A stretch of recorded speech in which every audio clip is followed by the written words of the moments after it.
नमस्कार विद्यार्थी मित्रांनो, महा एक्झाम पॉईंट या एज्युकेशनल यूट्यूब चॅनलमध्ये आपलं सर्वांचं स्वागत आहे. तर मित्रांनो, आजचा आपला व्हिडिओ हा पोलीस भरतीवर जे येणारी पोलीस भरती आहे त्या परीक्षेमध्ये सामान्य ज्ञान विभागातून कसे प्रश्न अपेक्षित असतील यावरचा हा व्हिडिओ आहे. तर मित्रांनो, हा व्हिडिओ तुम्ही शेवटपर्यंत पहा. हा व्हिडिओ खूप महत्त्वाचा आहे, कारण का ह्या व्हिडिओमध्ये आम्ही सर्व विषयातील क्वेश्चन्स कव्हर केलेले आहेत. त्यामुळे काळजीपूर्वक आणि शेवटपर्यंत पहा. आणि जर तुम्ही चॅनलवर नवीन असाल तर चॅनलला सबस्क्राईब करा, व्हिडिओला लाईक करा, हा व्हिडिओ जास्तीत जास्त तुमच्या मित्रांपर्यंत शेअर करा. चॅनलला सबस्क्राईब केल्यानंतर मित्रांनो, साईडला येणाऱ्या घंट्याच्या आयकॉनला ऑन करायला विसरू नका, जे की आमचे नवीन नवीन व्हिडिओच्या नोटिफिकेशनसाठी. तर मित्रांनो, आपण आजची ही जी पोलीस भरतीची क्वेश्चन सिरीज आहे आपण ती स्टार्ट करूया. तर मित्रांनो, आपल्या सिरीजमधला पहिला क्वेश्चन असा आहे, स्क्रॅव टाळण्यासाठी आहारात डॅश जीवनसत्व योग्य प्रमाणात असणे आवश्यक आहे. तर याचे ऑप्शन आहेत: ए जीवनसत्व, ड बी जीवनसत्व, ब सी जीवनसत्व अ, डी जीवनसत्व क. तर याचं जे आन्सर आहे मित्रांनो ते आहे डी जीवनसत्व क. जीवनसत्व क जर आपण आपल्या आहारामध्ये योग्य प्रमाणात घेतलं तर स्क्रॅव हा आजार आपल्याला होणार नाही. म्हणून याचा आन्सर जे आहे मित्रांनो ते आहे डी डी ऑप्शन. तर आपला दुसरा क्वेश्चन असा आहे, संरक्षण करताना झालेल्या जखमा या शरीरावर खालील भागावर दिसून येतात. म्हणजे की सर्वात जास्त आपल्याला कोणत्या भागावर जखमा होतात तर ते आपल्याला सांगायचं आहे. तर ऑप्शन ए हात व कोपऱ्यापर्यंत, बी पाठ, सी पाय, डी डोके. तर याचं जे आन्सर आहे मित्रांनो ते आहे ए हात व कोपऱ्यापर्यंत. कारण का संरक्षण करताना सर्वात जास्त जर कोणत्या भागावर जोखीम होईल तर आपल्या हात आणि कोपऱ्यापर्यंतच्या भागावर सर्वात जास्त जोखीम होत असते. तर तिसरा क्वेश्चन असा आहे, मानवाच्या शरीरातील कॅन्सरच्या पेशी मारण्यासाठी डॅश डॅश विकरणाचा उपयोग केला जातो. तर याचे ऑप्शन आहेत: A alpha, B beta, C gamma, D electron. तर याचं जे आन्सर आहे मित्रांनो ते आहे सी गामा. गामा या विकरणाचा उपयोग केला जातो. तर आपला चौथा क्वेश्चन असा आहे, मानव पालेभाज्यातील सेल्युलोज पचवू शकत नाही कारण डॅश डॅश ते तिखर त्यांच्या जठरात नसते. तर ऑप्शन ए याचे ऑप्शन आहेत: ए सेल्युलोज, बी पेप्सिन, सी सेल्युलिन, डी सेलुपेज. तर याचं जे आन्सर आहे मित्रांनो ते आहे ए सेल्युलोज.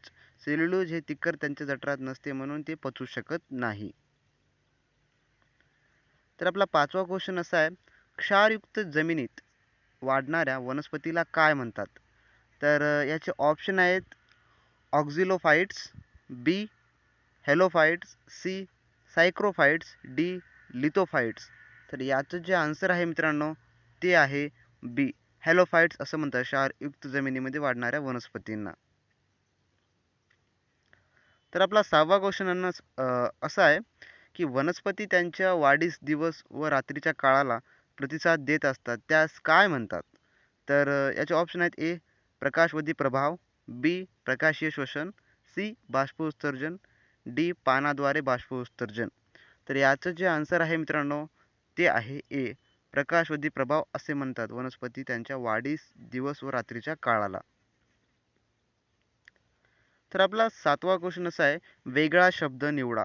तर ह्यापैकी आपल्याला एकदम गटात न बसणारा शब्द ओळखायचा आहे. तर ए बटाटे, बी तांदूळ, सी तेलबिया, डी ज्वारी. तर याचं जे आन्सर आहे गटात न बसणारा शब्द आहे तो म्हणजे तेलबिया हा गटात न बसणारा शब्द आहे.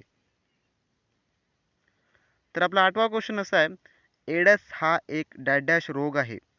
तर याचे ऑप्शन आहेत: ए प्रदेशनिष्ठ, बी व्यापक, सी सार्वदेशी, डी अनुवंशिक. तर याचं जे आन्सर आहे मित्रांनो ते आहे सी सार्वदेशी. एड्स हा सार्वदेशिक रोग आहे. तर आपला नववा क्वेश्चन असा आहे, मांसपेशापासून तेल काढण्यासाठी कोणत्या जातीच्या माशांचा उपयोग केला जातो. तर याचे ऑप्शन आहेत: ए कोळंबी, बी वाघाळी, सी बांगडा, डी जिताडा. तर याचं जे आन्सर आहे मित्रांनो ते आहे बी वाघाळी. वाघाळी या जातींच्या माशांचा वापर केला जातो. तर आपला 10वा क्वेश्चन असा आहे, अरबी भाषेतील सुरम व चमत्कारिक गोष्टी या ग्रंथाचे लेखक कोण. तर याचे ऑप्शन आहेत: ए विष्णुबुवा ब्रह्मचारी, बी विष्णुशास्त्री पंडित, सी कृष्णशास्त्री चिपळूणकर, डी लोकहितवादी गोपाळ हरी देशमुख. तर याचं जे आन्सर आहे मित्रांनो ते आहे सी कृष्णशास्त्री चिपळूणकर हे आहेत ज्यांचे की जे लेखक आहेत सुरम व चमत्कारी या गोष्टी या ग्रंथाचे लेखक ते विष्णूशास्त्री चिपळूणकर आहेत. तर आपला 11वा क्वेश्चन असा आहे, ज्या गावाच्या बोरी त्याच गावाच्या बाबळी या म्हणीचे योग्य अर्थ द्या. म्हणजे योग्य अर्थ काय आहे ते सांगायचं आहे. तर याचे ऑप्शन आहेत ए एकाच गावात खूप झाडे असणे, बी निकट परिचयाचे असल्याने एकमेकास पुरते ओळखणे, सी शेजारी शेजारी वास्तव्य असणे, डी सहवासाने शेजाऱ्याचा गुण घेणे.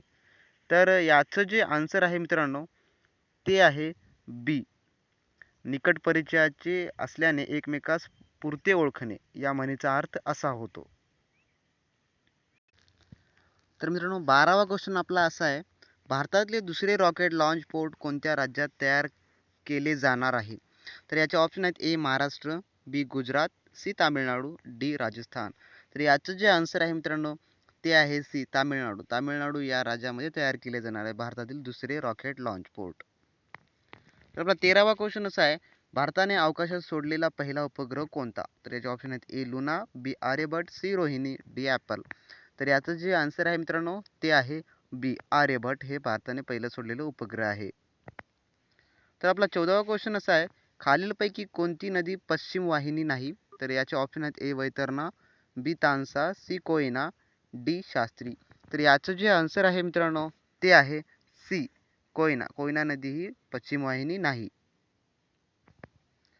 तर आपला 15वा क्वेश्चन असा आहे, सत्तीची चाल बंद व्हावी म्हणून बंगाल प्रांतात कोणी आंदोलन सुरू केले होते. तर याचे ऑप्शन आहेत ए राजाराम मोहन राय, बी ईश्वरचंद विद्यासागर, सी द्वारका प्रसाद टागोर, डी केशवचंद्र सेन.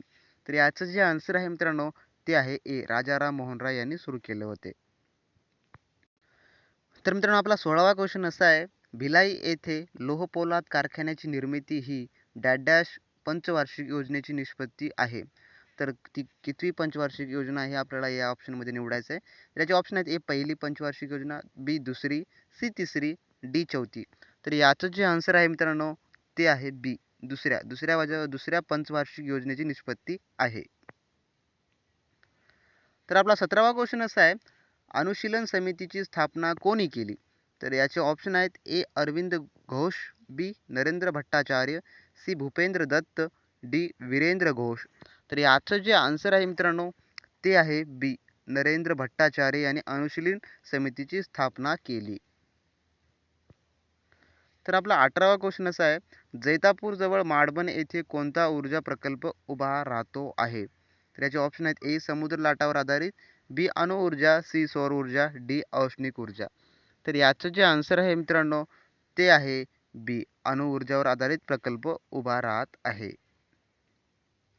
तर आपला 19वा क्वेश्चन असा आहे, कोणत्या पदार्थात सेल्युलोज हा मुख्य घटक असतो. तर याचे ऑप्शन आहेत ए लाकूड, बी पाणी, सी धातू, डी स्फोटके. तर याचं जे आन्सर आहे मित्रांनो ते आहे ए लाकूड. लाकडामध्ये हा सेल्युलोज हा मुख्य घटक असतो. तर आपला 20वा क्वेश्चन असा आहे, डॅश हा अचुंबकीय पदार्थ आहे. याचे ऑप्शन आहेत ए रबर, बी लोह, सी कोबाल्ट, डी निकेल. तर याचं जे आन्सर आहे मित्रांनो ते आहे ए रबर हा अचुंबकीय पदार्थ आहे. तर आपला 21वा क्वेश्चन असा आहे, मुंबईजवळ असलेली प्रेक्षणीय लेणी कोणती. तर त्याचे ऑप्शन आहेत ए अजंठा, बी घारापुरी, सी मळवळी, डी भाजी कारले. तर याचं जे आन्सर आहे मित्रांनो ते आहे बी घारापुरी. घारापुरी ही मुंबईजवळ असलेली प्रेक्षणीय लेणी आहे. तर आपला 22वा क्वेश्चन असा आहे, महाराष्ट्रातील डॅश हा पट्टा खनिजावर आधारित उद्योगाकरिता प्रसिद्ध आहे. तर याचे ऑप्शन आहेत ए नागपूर चंद्रपूर, बी रायगड रत्नागिरी, सी मुंबई पुणे, डी नाशिक जळगाव. तर याचं जे आन्सर आहे मित्रांनो ते आहे ए नागपूर चंद्रपूर. नागपूर चंद्रपूर हा उद्योगाकरिता प्रसिद्ध आहे खनिजावर आधारित पट्टा. तर आपला 23वा क्वेश्चन असा आहे मित्रांनो, शाळेत शिक्षण घेत असतानाच मराठी व्याकरणाचे पुस्तक कोणी लिहिले होते. तर पुस्तक लिहिणारा कोण. तर याचे ऑप्शन आहेत ए विष्णू शास्त्री पंडित, बी लोकहितवादी, सी दादोबा पांडुरंग तरखडकर, डी बाळशास्त्री जांभेकर. तर याचं जे आन्सर आहे मित्रांनो ते आहे सी दादोबा पांडुरंग तरखडकर यांनी शाळेच्या वयात असतानाच व्याकरणाचे पुस्तक लिहिले होते. तर आपला 24वा क्वेश्चन असा आहे, इंदिरा गांधी कालवा डॅश डॅश राज्याच्या वायव्य भागात आहे. तर याचे जे ऑप्शन आहे मित्रांनो ते आहेत ए गुजरात, बी राजस्थान, सी उत्तर प्रदेश, डी मध्य प्रदेश. तर याचं जे आन्सर आहे मित्रांनो ते आहे बी राजस्थान. राजस्थान या राज्याच्या वायव्य भागात इंदिरा गांधी कालवा आहे. तर 25वा क्वेश्चन असा आहे आपला, कुरल या तामिळ महाकाव्याचे मराठीत भाषांतर कोणी केले? तर याचे ऑप्शन आहेत ए महात्मा गांधी, बी Pandurang Sadashiv Sane, C Mahatma Jyotiba Phule, D doctor Babasaheb Ambedkar. तर याचं जे आन्सर आहे मित्रांनो ते आहे बी पांडुरंग सदाशिव साने, म्हणजेच की साने गुरुजी यांनी भाषांतर केलेले आहे. तर आजचा आपला क्वेश्चन फॉर यू मधला क्वेश्चन असा आहे तुमच्यासाठी, कोणत्या शास्त्रज्ञाने डायनामाइटचा शोध लावला? तर याचे ऑप्शन आहेत A Alfred Nobel, B Louis Pasteur, C Edward, D Carl Linnaeus. तर या क्वेश्चनचा आन्सर मित्रांनो तुम्हाला खाली कमेंट बॉक्समध्ये कमेंट करायचा आहे. जर येत असेल तर कमेंट करायला विसरू नका. तर मित्रांनो आजचे असे टॉप 25 क्वेश्चन होते जे की पोलीस भरतीसाठी खूप महत्त्वाचे आहे. सामान्य ज्ञान हे प्रश्न परीक्षेला येण्याची बी दाट शक्यता असू शकते. म्हणून मित्रांनो तुम्ही हा व्हिडिओ एक वेळेस नाही समजला असेल तर परत व्हिडिओ पहा आणि व्हिडिओमध्ये काही शंका किंवा तुमचे काही प्रश्न असल्यास ते कमेंट बॉक्समध्ये आम्हाला तुम्ही कमेंट करा. आम्ही त्या कमेंटचा उत्तर देण्याचा 100% प्रयत्न करू. तर मित्रांनो आपण भेटूया आपल्या नेक्स्ट व्हिडिओमध्ये. तोपर्यंत बी प्रॅक्टिस क्रॅक एक्झाम.